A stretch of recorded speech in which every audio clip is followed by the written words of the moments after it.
Algjörlega, herði næst þá fór Eva Föng, erlendi fréttarítarinn okkar í þessum þætti, fór og kíkti á 2 stráka sem að berjast gegn fátækt og mansali. Skulum fá að sjá það. Sex and money. That's what it's all about in our world. It costs 50 cents to buy sex for an Ethiopian child. And it costs $20 to buy sex in Thailand. And in Amsterdam the price is $70. So here I'm sitting with 2 guys which traveled around the whole world, and we're confronted with these facts and stories about humans behind it. And so I want them to introduce their project. So with our publication, Sex and Money, A Global Search for Human Worth, we really wanted to share our personal stories of interacting with different issues of injustice around the world. And we also wanted to, on a larger scale, make the connection between those stories and human trafficking on a broad scale. We shared our personal stories as we made this with about 20 other people in our class. And we also shared a bit more in-depth statistics on human trafficking on a broad scale.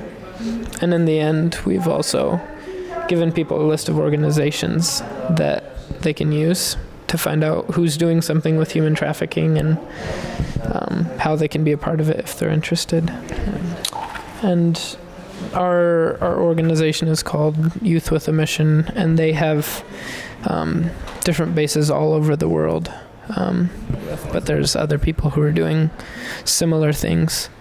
And just as much we found that you don't have to just go and travel the world to be a part of changing or helping people, but there's things we can do here, like we can put energy and passion into the things we're studying in university, or we can stand up against injustice in the cities where we live. Like, you can travel and you can see the world, and we do need to be concerned for the world overseas in third world countries, but just as much, justice is something we can stand up for every day. And I think that's what will really change these injustices in the world, is normal people believing that they can make a difference and that there is a hope for a change. And then we went to market, and then to shops, and then restaurant, and then we met the random people on the street, and then we just hang out with them, and then actually we got stories from them. But it's really good to see, and then it's really good to share these people, especially to Iceland. One of the first stories I came across when I started to travel was a story about this homeless lady in a park in South Africa. And I spent about a week following them and doing a story on their lives and what their lives were like as homeless people. And one time I was able to share with this lady a piece of bread, and she ate some of it herself, but also started to break off pieces of that bread and hand it to the pigeons next to her. And as she did that, I asked her about it, and she said that because the pigeons couldn't speak for themselves, that God had given her that responsibility to feed these birds. And I think always that's the picture I'll carry of generosity, and that lady was sharing out of not really having anything, but sharing, trusting that she would be provided for the next day, even if she was sharing some of her bread for that day. So I think that's one of the strongest stories for me. I didn't see just difficulty and struggle in life, but I saw hope in that, in generosity and love. So from my experience from Ethiopia, I met one girl. She was 16 years old that time, then last year. And then she was raped by a bunch of guys, and then she born her baby.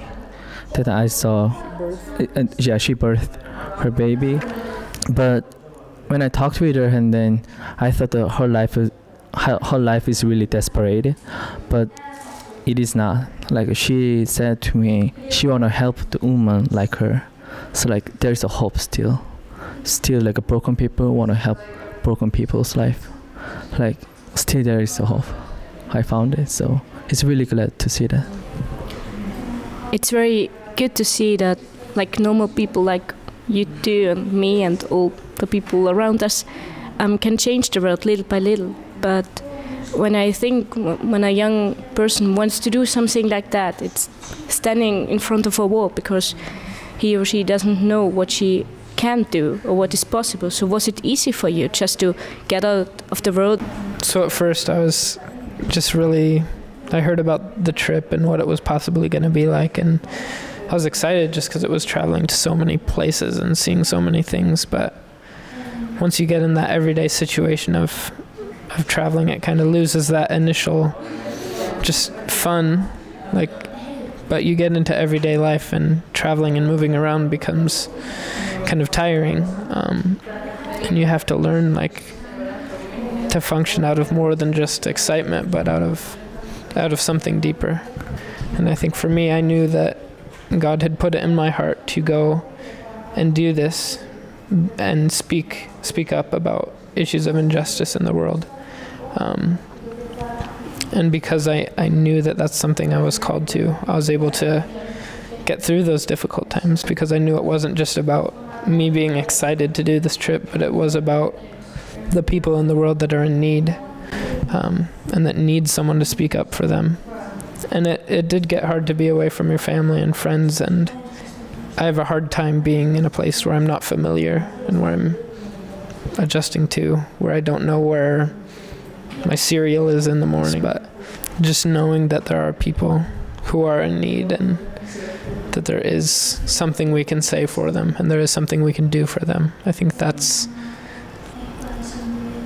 had to become the priority. My parents really support me a lot. And then when I was young, like every time my father and mother asked me and suggest to me, you studied in the maybe like first countries or developed countries, and then you studied hard. You have to study hard, and then when you get really lots of information from your studying, you have to release your studying to third world. So you have to serve the other nations. That's your life. And then, yeah, I'm really glad that my parents still support me, because you have to see what's going on in this world. Then I just want you to characterize your journey in just one single word. Do you have an idea for you?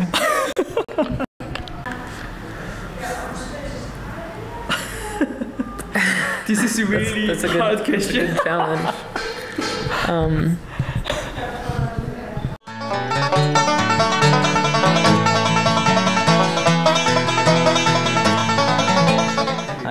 I got it right now.